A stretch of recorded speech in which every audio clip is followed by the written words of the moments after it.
social y el valor cultural, así como el latente atractivo turístico que tiene para propios y extraños Tlalpan.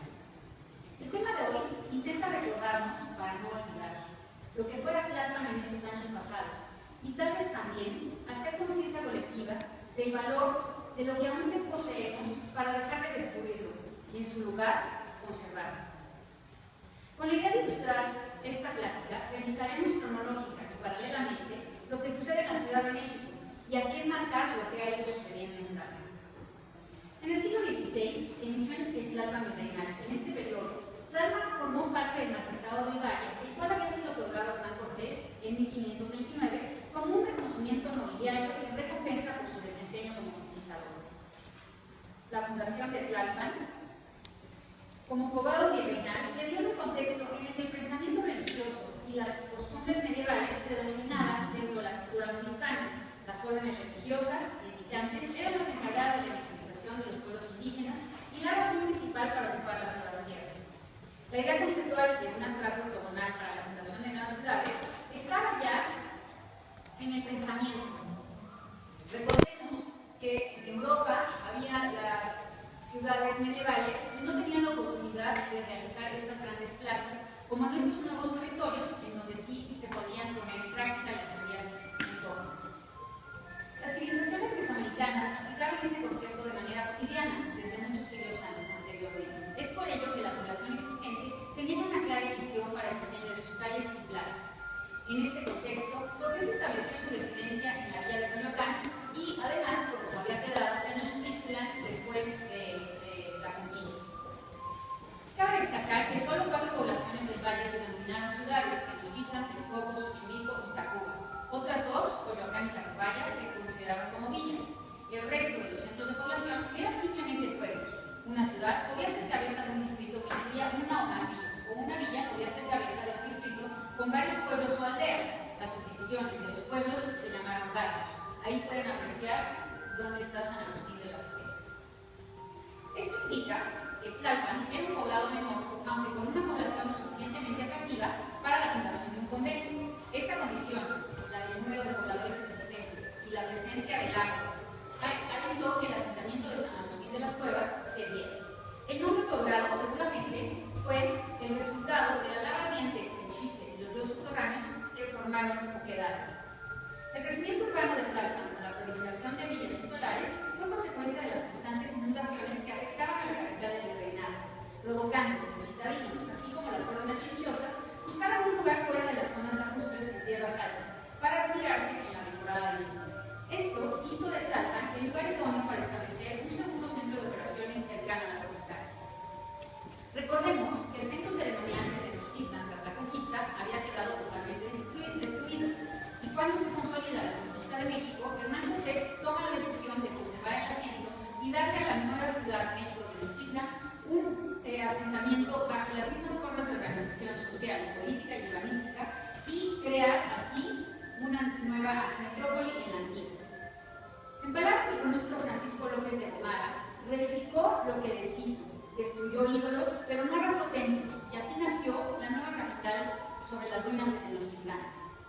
Para Eduardo Marcos, los templos mexicas fueron destruidos y sus piedras fueron utilizadas en la construcción de las primeras casas y conventos coloniales. Las esculturas de los dioses antiguos fueron transformadas en bases y capiteles de la arquitectura de la colonia. Un nuevo orden y un arte distinto sustituyó al antiguo y la ciudad se transformó. Según Guillermo Tovar, en esta ciudad de transición coexistían las casas de los caciques, los totales semidestruidos y la casa fortaleza de Cortés al lado de una modesta catedral y unas cuantas casas españolas. En el trazado de la Ciudad de México, el alarife Alonso García Bravo recibió el encargo de realizar la plaza, tarea que fue ayudada por 2 indígenas. García Bravo conservó la mayor parte de la antigua plaza central de la capital azteca, además de las grandes calzadas y los canales. Cortés deseaba conservar tanto el antiguo como el nuevo Palacio de Moctezuma, en los lugares que hoy ocupan actualmente el Palacio Nacional y el Conde de Vedado. El difícil trabajo encomendado a García Bravo debía contar con las limitaciones del terreno y la imposición presentada por el trazo mexica. Así, García Bravo concedió mayor atención y preferencia a las plazas, ya que en ellas se desarrollaba la vida pública de los nuevos habitantes y coincidían con la vida que tenían en el viejo Tenochtitlan. A partir de 1537, ante la amenaza de un levantamiento, el virrey lugar de usar torreones, muros de fortalezas habitadas por conquistadores, hace las calles anchas para que las recorran los caballos y cambia su orientación para solearla, iluminarla y ventilarla adecuadamente. El mapa de Uppsala y los diálogos de Cervantes de Salazar describen la ciudad imperial como el sueño de los humanistas de Occidente. La cédula real de Felipe II, que normó la disposición de las ciudades españolas en el continente recién descubierto, claramente determinaba la plaza urbana y la ubicación de las plazas, así como la localización de los principales edificios, iglesia, ayuntamiento y mercado. A partir de esta estructura, la ciudad se transformó rápidamente. Por un lado, se construyeron las primeras casas y palacios de los españoles, todavía semi-fortificados, y por otro, se hicieron las obras de los grandes monumentos religiosos. Los viajeros que visitaban la Ciudad de México desde mediados del siglo XVI celebraban la amplitud de su plaza mayor, la nobleza de sus edificios y la anchura de sus calles rectilíneas. Era la ciudad de cierta importancia que, apoyada en el esquema indígena y siguiendo la concepción tradicional de los urbanistas españoles, lograba ser un arquetipo de la ciudad moderna regular. Mientras permanezca el mundo, no acabará la gloria de México como Tenochtitlan. Y esto era lo que se pensaba, que se podría mantener esa esplendorosa ciudad. La Ciudad de México representó desde sus inicios uno de los más notables esfuerzos humanos para construir con las condiciones adversas del lugar y del terreno. Los inicios del siglo XVII sorprendieron a la población empeñada en solucionar problemas con las cañerías y en la construcción de pilas públicas para el agua. El agua era conducida a través de dos acueductos, el de San Cosme, iniciado en 1603 y terminado en 1620, que traía el agua de Santa Fe. El acueducto atravesaba la Tlaxcala, donde existía una fuente del mismo nombre, y terminaba en la fuente de la Mariscal. El acueducto de Chapultepec terminaba en la fuente de Salto del Agua, la cual funcionó hasta 1895. Con motivo de las inundaciones que sufría la ciudad, en 1607 se iniciaron importantes obras de desagüe. La inundación de 1629 duró 5 años, lo que contribuyó a que se desapareciera casi toda la arquitectura del siglo XVI. La ciudad de los campanarios y las cúpulas, la de las calles empedradas, la ciudad que en el notable plano de Juan Gómez de Trasmonte aparece como un camino que ha surgido del agua, es la de 1628. En el plano es notoria la línea del Albarragón de San Lázaro, que establece una separación muy precisa del área urbana y el agua de la que surge, con islotes, los peñones, y más allá, cerrando el horizonte, se eleva la sierra con los volcanes. En el plano se ve la ciudad lacustre, invadida de canales, de acequias, de zanjas, de lagunillas, que se abre hacia los prados y las arboledas del poniente. Se destaca también el acueducto y la Plaza Mayor. Los límites son Santiago de Tlatelolco, San Lázaro, Santa Cruz y la ciudad al este, Monserrate al sur y San Fernando al oeste. En la Plaza Mayor de la ciudad de Bengay, frente al Palacio de los Virreyes, estuvo la picota y la obra, en la que los criminales y herejes habían sido ejecutados. La Gran Plaza era el escenario de convulsiones y de vida cotidiana. La Alameda Central, desde finales del siglo XVI, fue el espacio destinado al esparcimiento. Las hectáreas permiten el recreo de los ciudadanos con árboles, fuentes y esculturas. La Plaza Mayor y esta Alameda son quizás los espacios abiertos más antiguos que aún se conservan. Sus dimensiones y calidades son patentes y son fieles testimonios de que el encuentro entre el viejo y el nuevo mundo produjo una ciudad admirable. La ciudad ya había adquirido notoria importancia, no solo como cabeza de la Nueva España, sino también porque su población alcanzaba los 100.000 habitantes. La capital era una ciudad de contrastes. Dentro de la plaza urbana se encontraban severos edificios de grandes zaguanes, enormes patios y largos corredores. El lujo era común. En cambio, fuera de la plaza, en los barrios y en los suburbios, se encontraban hacinados los habitantes las habitaciones de los indios y algunas chozas que se ubicaban en tierras pantanosas. Las civilizaciones influyeron a que Tlalpan fuera paulatinamente poblado por la clase acaudalada de la capital, que construía casas de descanso y conventos. En torno al poblado, como era costumbre, se creaban asentamientos humanos habitados por los indígenas que se veían en los centros urbanos. A esos lugares se les conoció con el nombre de barrios. La cercanía de Tlalpan con el centro de la ciudad favoreció el establecimiento de una de las primeras custodias en torno al Gran Lago. Se menciona que existió una primera edificación conventual que data de 1532 de padres franciscanos. Desde el 20 de noviembre de 1537, el rey Antonio de Mendoza, dando cumplimiento a la cédula real, otorgada por Carlos V, hizo el primer deslinde de tierras entre los naturales radicados en Tochijili, en Peñacobre, en Costomate y en Ojo de Tlapica, con el objeto de regular el uso del agua de los manantiales. Los españoles establecidos en América tenían el dominio del poder cívico y de la impartición de justicia, por lo que podían apoderarse legalmente de riqueza y desposeer al indígena de sus propiedades. Este hecho propició el crecimiento de las nuevas haciendas, detonando así el nacimiento de asentamientos humanos en otras zonas. En 1543 se concede a Bernardino del Castillo un par de tierras con una estancia para ganado caprino. Se origina así la hacienda de Peñacobre. 17 años más tarde, nace la hacienda de San Antonio de Padua, Coapa, con la adquisición de varias propiedades. En el año de 1592, el virrey Luis de Velasco, que por el camino Cortés, había construido para comunicar la Ciudad de México con Acapulco. Los productos que traía consigo el galeón de Manila pasaban por aquí para seguir al mercado del Parián en el centro de la ciudad y proseguir su camino hasta Veracruz, de donde partían desde San Juan de Ulúa a España. Durante la época colonial, la mayoría de las residencias eran casas de campo o de placer, sus tierras eran respetuosas y extensas. En el año de 1645 se otorga el título de villa a San Agustín de las Cuevas. En 1669 se fundó en San Agustín un hospicio franciscano que servía como lugar de hospedaje para los padres misioneros con dirección a Acapulco. Para su posterior embarque a Filipinas, Tlalpan era la primera escala de aquellos agotadores viajes hacia el continente asiático. El papel que jugó el galeón dentro de la administración de Filipinas fue vital. No fue únicamente como el medio de transporte de los frailes hacia el archipiélago, fue también fundamental en la conversión y su influencia se dejó sentir en la arquitectura y en los usos y costumbres a ambos lados del océano. Durante el siglo XVII, el clero se posicionó y fortaleció al ser el soporte ideológico de la monarquía y de los centros urbanos, que también fueron ocupados por las diferentes órdenes religiosas. Todos estos son ejemplos de productos que se intercambiaban entre Manila y Acapulco. La Iglesia Católica, al ser propietaria de más de la tercera parte de los bienes raíces de la Ciudad de México, fue sin duda la principal institución capaz de contratar a los arquitectos, artífices y artesanos que habitaban la ciudad. El clero secular fue poco a poco haciéndose de propiedades compradas o donadas. El poblado de Tlalpan había crecido ya en número de habitantes españoles y criollos. Se habían consolidado los pueblos indígenas alrededor del casco principal. En 1750 es construida la garita de Acapulco, la cual tenía como objetivo poner en orden el ramo de hacienda de la Nueva España, y asimismo se dedicaba a vigilar que no hubiera desvíos de los cargamentos importados del puerto de Acapulco por el camino de San Agustín de las Cuevas, y también para revisar que no se evitara el pago de impuestos. Las casas de descanso construidas durante el periodo virreinal en las afueras de la Ciudad de México eran lugares que por su tranquilidad permitían a la clase dominante salir del bullicio de la Ciudad de México, así como escapar de sus inundaciones, que constantemente, como lo hemos mencionado, afectaban al centro de la ciudad. Estas casas, a diferencia de las urbanas, contaban con grandes extensiones de tierra y aunque su construcción era más sencilla, tenían grandes huertos y jardines que fueron visitados por virreyes y hasta por Sor Juana Inés de la Cruz.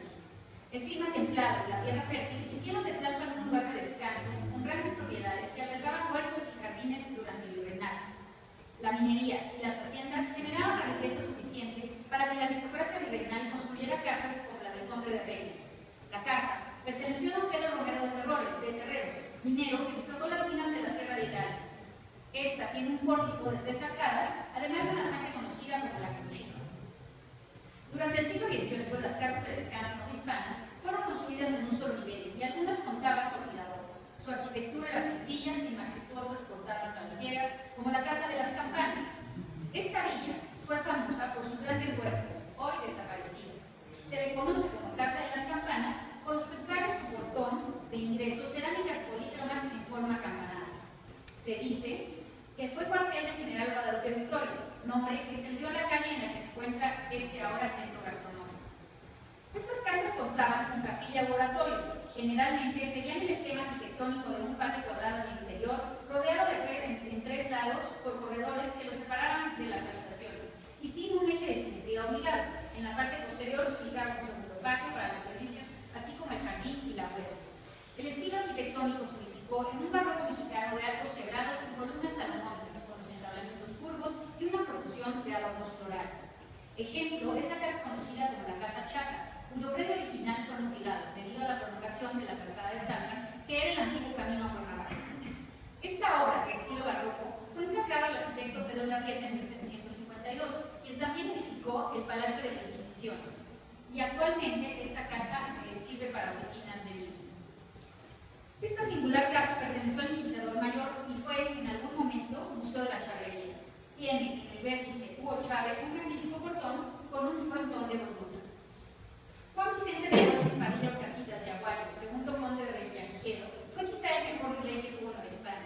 Villagigedo procuró el desagüe y las arterias en las calles, las mandó a quebrar, instaló alumbrado público, estableció el servicio de limpia y recolección de basura e hizo numerar las casas. Ordenó el embellecimiento de paseos, plazas y alamedas e introdujo los coches de alquiler.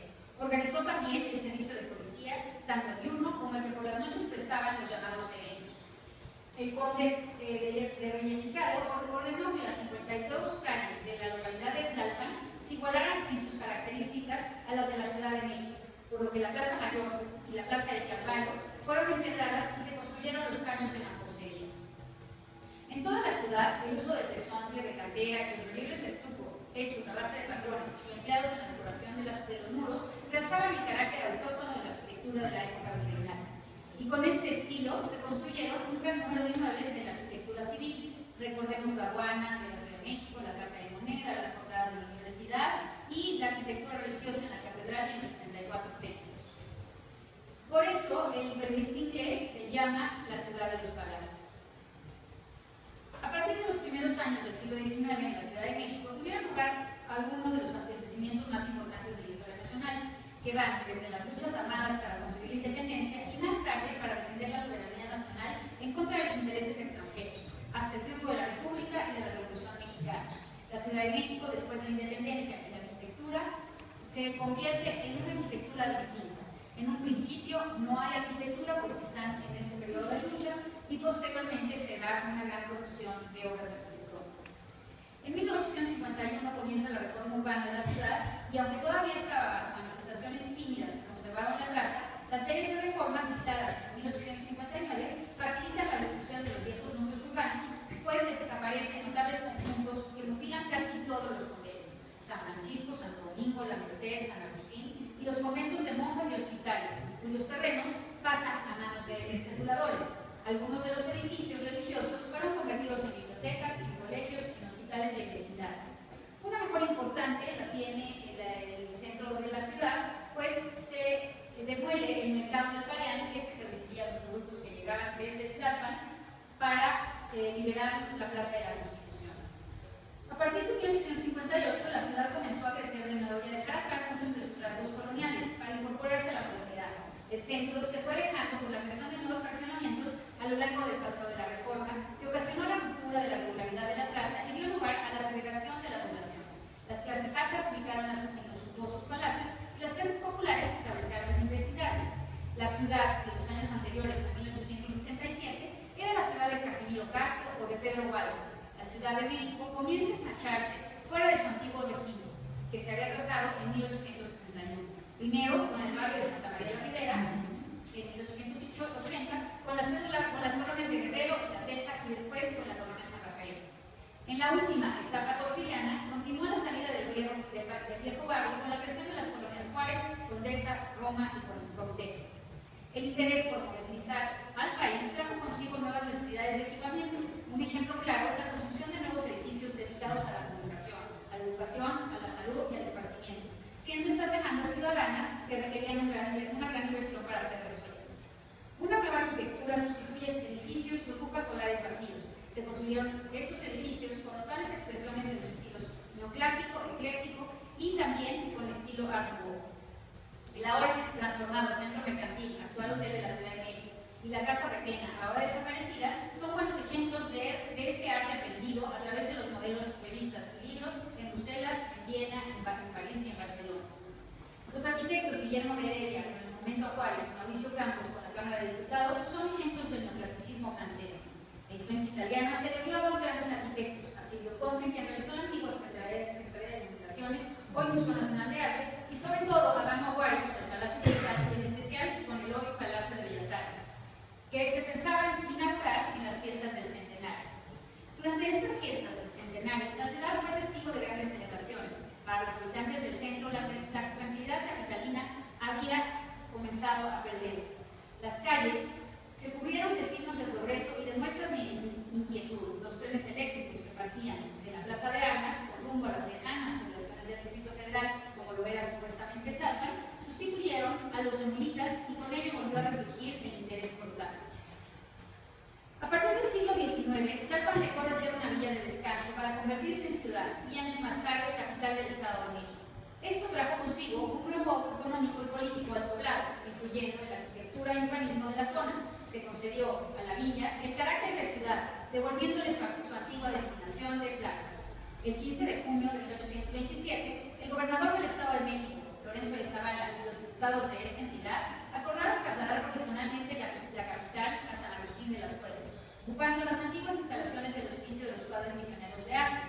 Gracias a la cercanía con la capital del país, el pueblo de Tlalpan se convirtió en la capital del Estado de México a partir de julio de 1827 y hasta julio de 1830. La Casa de la Cadena era propiedad de Lorenzo de Zavala, por lo que el gobierno del Estado ubicó ahí la Casa de Gobierno. Posteriormente fue cárcel y cuartel militar y se acondicionó como secundaria gracias a la donación de Santiago Galas en 1957. Esa fotografía que ustedes pueden apreciar de esta magnífica casa, pues ya nunca la volveremos a ver así debido al graffiti que tiene ahora.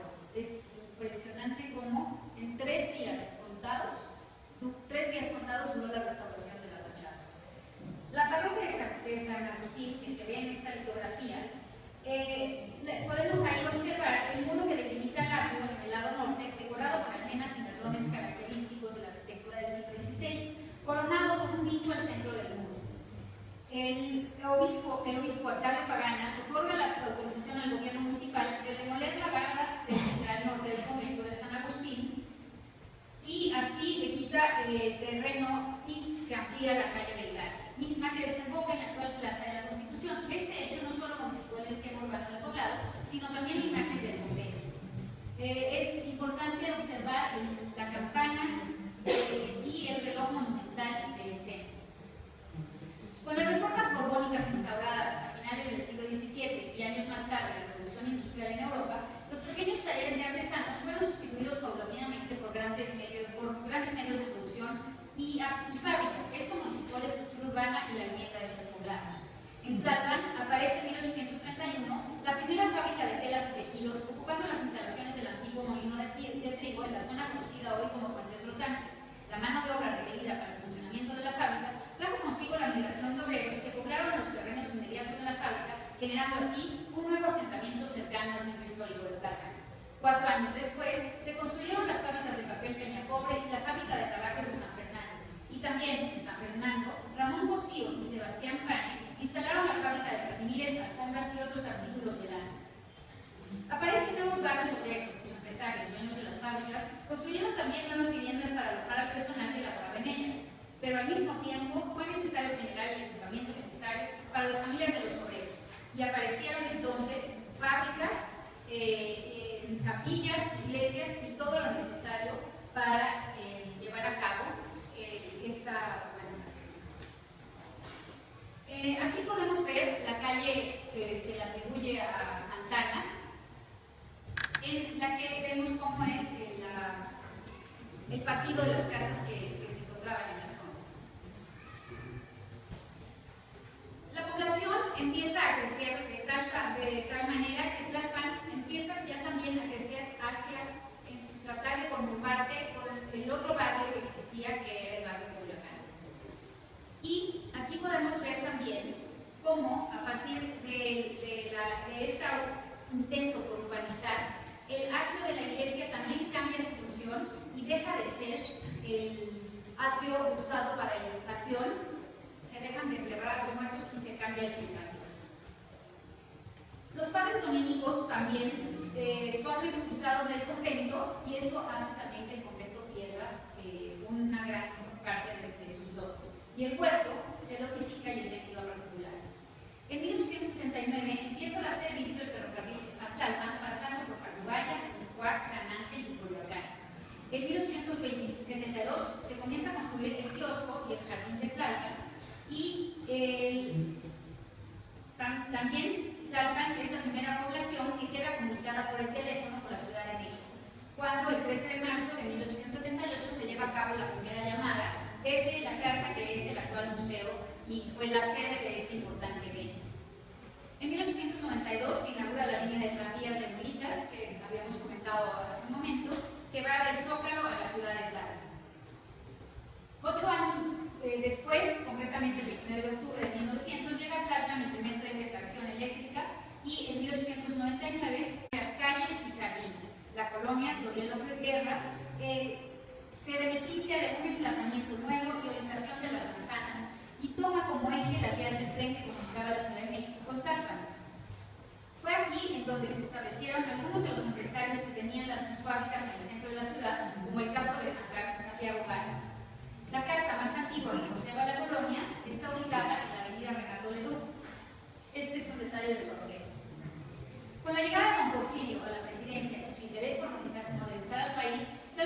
dotado de nuevos edificios públicos.